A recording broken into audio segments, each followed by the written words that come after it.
Welcome to SES UK, the world's leading search and social conference. We're in London right now, home of Big Ben, and as you can see from the photograph behind us, it's true, Britain isn't always grey and drizzly. This is actually a photograph that Lee Odden, here of TopRank, has actually taken during one of his visits here.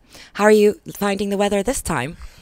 It's a little wet, chilly, but it's better than the foot of snow I have waiting for me back at home. Excellent. Now, I have to say, this was an excellent session, absolutely packed house. You must be very proud of yourself.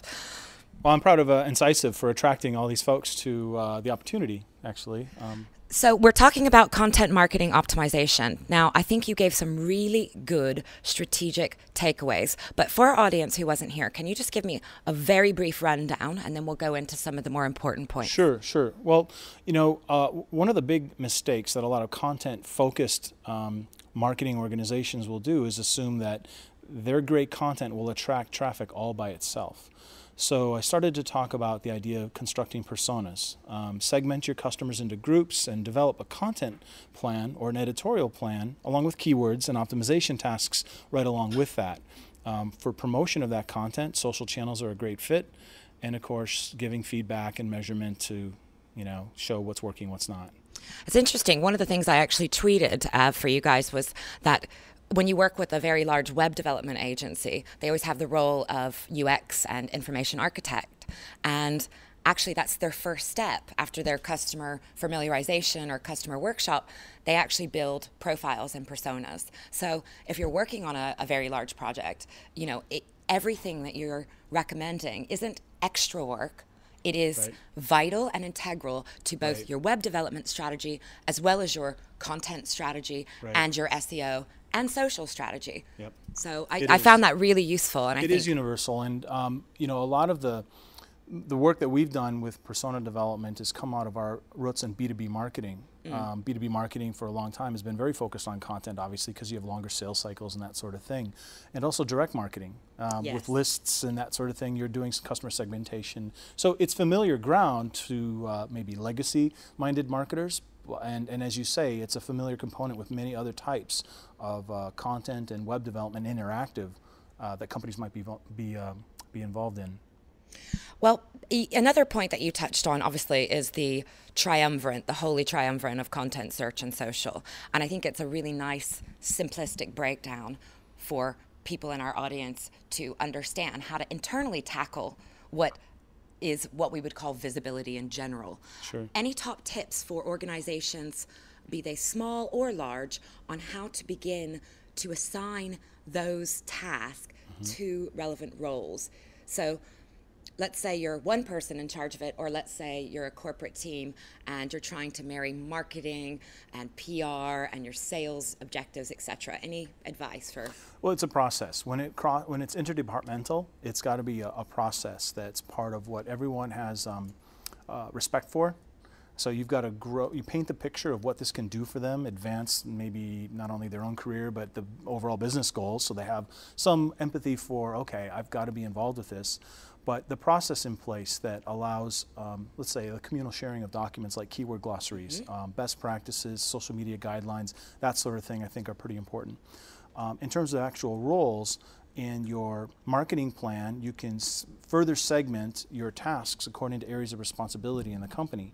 So that way you can assign, let's say, you know, obviously SEO tasks for people that do web content, but those same people might also be able to facilitate your social presence out on the web, so you can provide guidelines for them to make comments on other blogs. What type of blogs do you want to have visibility on? Things that we want to tweet. We want to send out an email internally out to different people. You do have to have some centralized management, but for organizations that don't have the luxury of a person, you've got to rely on process to make it happen. Absolutely. I think process is really at the key of this. And one of the things that I find many of the larger corporate clients face is that they have to also go through a further hurdle once they've actually sourced the content from wherever it exists, which people often overlook, sales scripts, any bit of content, you know, that they've got available or sitting around, as you say, the triage scenario.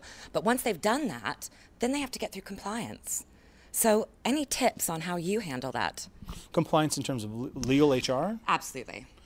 Well, you know, those really are the bottlenecks in that situation. I mean, you know, building a compelling case based on either what has successfully been done in the company, using what competitors have done successfully that work in the same industry can be useful. Winning the opportunity to test something out and prove it out. Just say, look, I know you don't agree, but you know there's some wiggle room, isn't there? So let's try this. Let's ask for 10 things, but we really don't want one.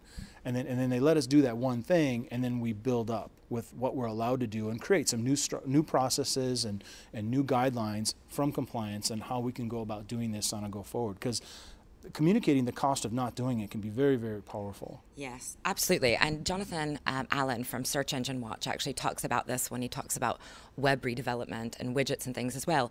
The budgets just aren't there, let's face it, until you prove a worth. And as you say, if you can get just one tiny project off the ground, one piece of content that you're marketing correctly throughout YouTube, Facebook, LinkedIn, etc., and you can actually prove an increase of traffic or conversion, then you're off to a start. Absolutely. And then you can extrapolate and forecast what's the opportunity if we continue to scale this. Because that's one of the first questions someone will ask if they see success and go, okay, can we scale this? And you better be able to answer that question. Absolutely. Well, one of the tips that I have, not that this is my interview, Lee. Well, sure, why not? It's content suites. And that's what I call them with the clients. And basically what you do is you have a core piece of content, wherever you're sourcing that from, be it a video, brochure, whatever it was that you started with. You create a landing page, so to speak, a web page on your property that you can track and analyze. And then, of course, you go ahead and pre-produce your tweets and your Facebook updates and your Q&A questions that you might drop into LinkedIn, etc. And that helps the bottleneck, I find, in that process, because you're able to kind of literally shunt them through in packages. And I think they feel, oh, okay, I can sign that off. Yeah. You know, it's interesting you say that, because there's some really effective, a growing category of software to help manage that, social media management software, whatever. If you Google that phrase, you'll find a list of 22 different software packages, like Spreadfast and Wildfire, and HootSuite, I guess, would be a free version, but these are services that allow you to upload assets, a variety of types, schedule a distribution, and then there's analytics. It's like TubeMogul, right? Yeah. It's like TubeMogul, except for Facebook and Twitter and images and all kinds of different social content. So it's like an asset management system, but also like a workflow scheduler as well, which is fantastic. And I really recommend that anybody watching this stuff really looks into these tools, because actually the secret and the key to successful content marketing beyond all of the basics and what Lee, the more advanced tactics that you're talking about, is to actually prove a return on investment, or return on involvement. Particularly with B2B clients, it's often positioning rather than conversion on site. But also to be able to manage that with a low overhead, because we know that this is a very resource-heavy job, and finding the right people is hard. You were speaking earlier about copywriters. Give us a little bit more of your insight about SEO and copy. Well, you know, like what our copywriters are, they're going to get trained if they don't already have experience with SEO. We're primarily looking for, and we're hiring, how to get that in. But the copywriters have to have, true, great skills, great ability to identify the key story in something that maybe not as obvious to others, and surface that and then tell it, but also be able to promote it so they can optimize that copy according to target keyword phrases they've been given. And they are also familiar with different channels. They'll have roles to actually go and promote a little bit, not a lot, but a little bit, that same content. So they have some firsthand knowledge and experience with the effect of the content that they're creating. That's absolutely vital, actually. One of the first things I like to do is set them up with HootSuite decks with different keywords, and they can literally serendipitously watch topic, streams come up. I think that's a really effective way. You're absolutely right. One of your wonderful sound bites was facts tell, stories sell. Yeah. Do you want to elaborate a bit on that? Well, if you're talking about facts and the actual, it's like features and benefits, right? So if you're talking about characteristics of something, it can be pretty yawn boring, But there's something about connecting with emotion in marketing and think about advertising, how powerful folks in the ad business are at connecting with our emotions to be persuasive. And it's no different with content. And so even for B2B clients, isn't that true? Absolutely. I mean, that's even more important. It's even more important because of the nurturing that happens over a very long sales cycle. You're creating relationships, you're creating a level of confidence that's going to allow someone to spend $2, $3, $4, $5, $10 million or more on something, right? Absolutely, and whether you're being seen by investors, and it's that sort of transaction that's actually occurring online rather than a sales cycle, or whether it's actually someone sitting in procurement, it's still a human being sitting on the other side of that screen. B2B people are humans too, right? Their personas, their behaviors, their motivations, what they're trying to achieve, all informs really good, compelling content. So another question for you in that respect, what do you do with a business that's brand new in an industry? Let's use technology as an example. They've come up with a new technology. There's not really a phraseology or a language around it. They're trying to attract investors as well as technological partners, etc. What advice do you have for companies like that? So that's demand generation and creating awareness. Starts, in that case, to me, with understanding if there are what conversations are happening around the solutions their product provide. In other words, so if their technology solves X, the people who would buy X, the people who are experiencing X, have other things that they care about. So how can I sort of borrow to build? How can I enter conversations about these fringe topics, either through social content, commenting, conversations, or whatever, and start to become associated as someone who really is raising the awareness about our solution, which might be why. And I also include a very strong online PR component to this, right? So that means blogger relations, that means connecting with journalists. We do this, we're not a PR firm. We started as a PR firm, we're not anymore. We don't do standalone media relations as a service. However, media relations activity is happening at our company every single day. We're just doing it for different reasons. We're trying to leverage relationships with the media to get our content in front of our potential customers. So creating awareness can be accomplished by a combination of sort of guerrilla tactics and leaving signals of compelling ideas, different perspectives on the social web, but also connecting with sources of influence, whether it be a blogger or a journalist, and either contributing articles with a different point of view that they haven't heard of before, or actually just persuading your way into getting interviewed. Like we're talking today, maybe, I don't know. I didn't do any persuading here, though, but you know what I mean. Yes. The idea of getting visibility will give you exposure to an audience, an editorial audience that, that third-party validation is priceless, right? Absolutely. And then make sure that you're optimized for whatever it is that you're talking about in the media, just like you should make sure you're optimized organically for whatever it is that you're advertising about, right? Absolutely. Absolutely. I mean, this is such a strong point. And I know it sounds like we're banging on about content and the topic, strands and themes related to content, but actually this is the core of good SEO.